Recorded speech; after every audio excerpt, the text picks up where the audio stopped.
بسم اللہ الرحمن الرحیم۔ اولئک الذین اشتروا الحیاۃ الدنیا بالآخرۃ فلا یخفف عنہم العذاب ولا هم ینصرون ولقد آتینا موسیٰ الکتاب وقفینا من بعده الرسل وآتينا عيسى ابن مريم بينات وأيدناه بروح القدس أفكلما جاءكم رسول بما لا تهوى أنفسكم استكبرتم فريقا كذبتم وفريقا تقتلون وقالوا قلوبنا غلف بل لعنهم الله بکفرہم فقلیلا ما یؤمنون۔ اس کا ترجمہ: یہ وہ لوگ ہیں جنہوں نے دنیاوی زندگی کو آخرت کے بدلے خرید لیا ہے، لہٰذا نہ ان کے عذاب میں کوئی تکلیف کمی ہوگی اور نہ ان کی مدد کی جائے گی۔ اور بے شک ہم نے موسیٰ کو کتاب دی اور اس کے بعد پے در پے رسول بھیجے، اور ہم نے عیسیٰ ابن مریم کو کھلی نشانیاں دی اور روح القدس سے ان کی تائید کی۔ پھر یہ آخر کیا معاملہ ہے کہ جب کبھی کوئی رسول تمہارے پاس کوئی ایسی بات لے کر آئے تو تمہاری نفسانی خواہشات کو پسند نہیں تھی تو تم اکڑ گئی، چنانچہ بعض انبیاء کو تم نے جھٹلایا اور بعض کو قتل کرتے رہے، اور یہ لوگ کہتے ہیں کہ ہمارے دل خلاف میں ہے، نہیں بلکہ ان کے خوف کی وجہ سے اللہ نے ان پر پھٹکار ڈال رکھی ہے، اس لیے وہ کم ہی ایمان لاتے ہیں۔ خزرج میں لڑائی ہوئی تو قریظہ اوس کا ساتھ دیتے اور بنو نذیر خزرج کا نتیجہ یہ کہ یہودیوں کے دونوں قبیلے بلاواسطہ ایک مدد مقابل آ جاتے، اور ان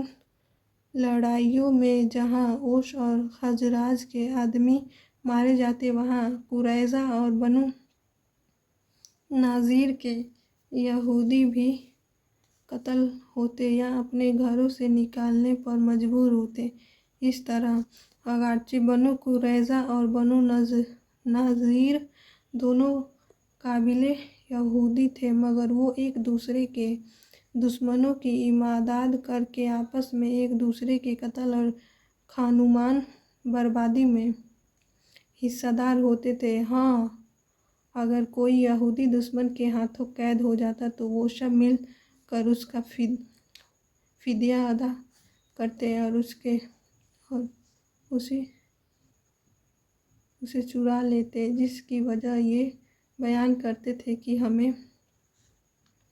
تورات نے حکم دیا ہے کہ اگر کوئی یہودی دشمن کی قید میں چلا جائے تو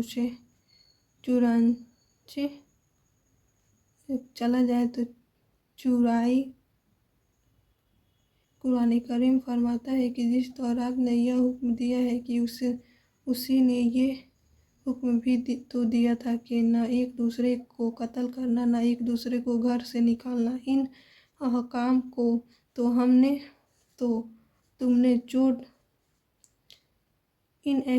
کو تم نے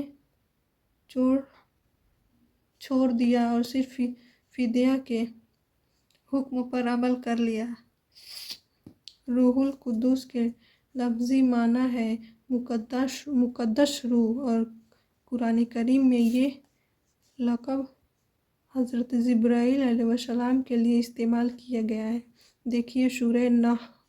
نحل آیت 16، 102۔ حضرت عیسیٰ علیہ السلام کو جب جبرائیل علیہ السلام کی تائید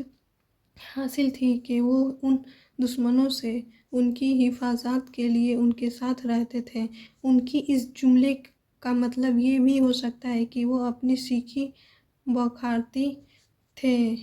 کہ ہمارے دلوں پر ایک حفاظتی غلاف ہے جس کی وجہ سے کوئی غلط بات ہمارے دلوں میں گھر نہیں کر سکتی، اور یہ مطلب بھی ممکن ہے کہ وہ مسلمانوں کو اپنے آپ سے مایوس کرنے کے لیے طنزاً یہ کہتے تھے کہ اب تو بس یہ سمجھ لو کہ